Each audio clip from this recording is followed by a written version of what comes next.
After opening new Canva project, go to apps and type manga. Choose this app and keep it vertical and click here. Click the second time. We create two lines. Click on the first one and adjust the position as you want. Click on the second one. Let's make it like this.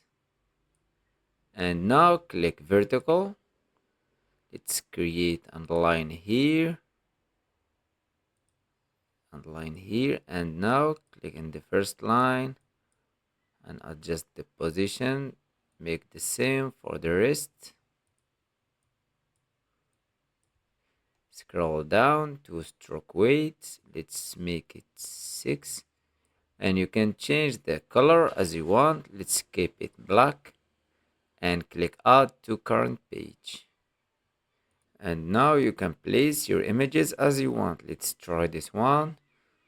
Drag it inside this frame, double click, adjust the position and the size, and make the same for the rest of the images. I hope you like this tutorial. Subscribe to the channel to learn more about Canva.